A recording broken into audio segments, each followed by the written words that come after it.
government took new action today to try to prevent the spread of monkeypox. The outbreak expanded today to 15 states with about 50 human cases.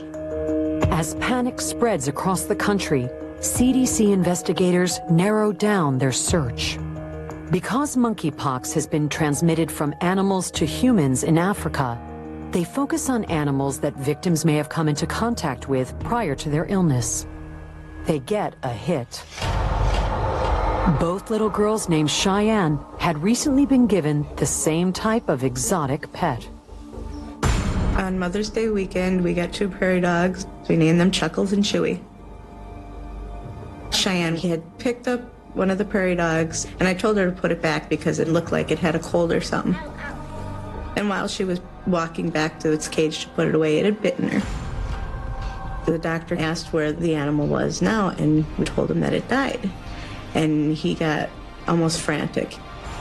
Nearly 500 miles away, the unusual type of rodent had also joined the Wilkins family. I've always wanted prairie dogs. My husband, Tim, had went to a reptile show, and he had called me and told me that they had prairie dogs. So I told him to grab a pair and bring them home. The male, he got sick probably within 3 days. After he got home, he started sneezing. It died. And then the second one, it died. We were supposed to have a 7-day money-back guarantee if anything's wrong with the animals. So I told Tim to freeze that one. Tests on both families' deceased pets quickly confirmed that both prairie dogs died of monkeypox. Investigators are confident that they found the immediate cause of the little girl's infections. But questions remain. How did an American rodent get infected with an African virus? And can this virus be stopped? We know monkeypox should not be present in North American prairie dogs. So the natural conclusion from there was to trace where those prairie dogs came from and what else they may have mixed with. But most of the prairie dogs had been purchased at swap meets. A picture soon emerges of an unregulated marketplace and a cesspool of disease. There were all kinds of reptiles and amphibians and birds, and they're all set up on tables and they're for sale, and you can touch them and handle them. And of course, there's almost no paper transaction of what goes on in these places. And then imagine if you're a disease sleuth trying to follow the movements of one infected prairie dog. How do you track that down? There weren't a lot of regulations on the animals that were being brought in. In 2003, it was a situation where people would see an animal, online and think, ooh, I want one of those. And there was a decent chance they could find it in the exotic pet trade. And what they didn't realize, I don't think, is that a lot of times those animals were not captive bred. They were wild caught. Without regulation, an exotic animal can go from the jungles of Asia or Africa to a home in the United States in just 36 hours, which is far too soon to know if an animal is carrying a lethal disease. It really is a situation where if one of these animals had a disease, that a widespread exposure could occur and you would never know who had been exposed. With intensive research, the CDC traces the infected prairie dogs back to one distributor in Illinois. Investigators are dispatched to the distributor's headquarters. What they will discover when they arrive is unlike anything they have ever seen before.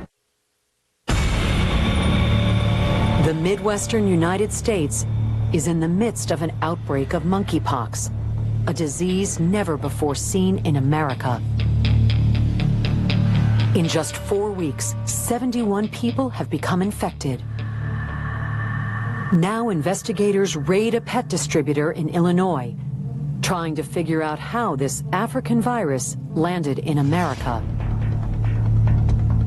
When we pulled up at this site, we arrived at a house that was well manicured, actually literally white picket fence, and we're looking at each other thinking, this really isn't what you picture in your mind when you picture what the hot zone might look like. Certain that they're at the wrong location, Darren and his partner approach the house without changing into their protective suits. We walked into the house and immediately we saw, a couple of prairie dogs and some rats that had been brought inside to show us. We knew we were at the right place at that point. The distributor brings investigators to his garage, and Darren sees something completely unexpected. They immediately put on their Tyvek suits and protective equipment. It was like walking through a zoo. I'd never seen anything like this where there was that diversity of exotic species. Of the hundreds of animals inside, they must quickly determine which are the most likely to have carried the monkeypox virus from Africa into the United States. The next step was to trace back all the other animals that were on inventory at that pet distributor and figure out where they had come from. Working quickly, 2 lists are generated. One is an inventory of animals that have recently passed through the distributor. The other is a list of known carriers of monkeypox. When they compare the lists, only one animal appears on both: the African giant pouched rat. I like the term rodent of interest. It had actually been imported into the country, and that really raised our suspicions that they might have acquired monkeypox in Africa, been incubating it during the trip over, and then exposed other animals. The original distributor's invoice indicates the rats traveled with over 800 other animals. We had to presume that every rodent in the shipment was potentially infected, and that meant we tried to track every one of those 800 animals out to wherever they ended up. That was a big moment where I think everyone realized this effort's about to get even bigger than it already has. The CDC calls in state health workers to aid in the door-to-door search. They must locate and destroy all 800 of the potentially infected animals. The potential for them being infectious to others was very high. The prairie dogs that were exposed and potentially infected needed to be sacrificed. Their movement had to be stopped in order to contain the outbreak from spreading. If even one of the 800 potentially infected animals escaped into the wild, monkeypox could run rampant across the country. We were watching very carefully for, I would say, a year or more, waiting to see if more human cases would be discovered, waiting to see whether there might have been a disease focus established in wildlife. The CDC issues an embargo on African rodents and makes the sale of prairie dogs illegal within the United States.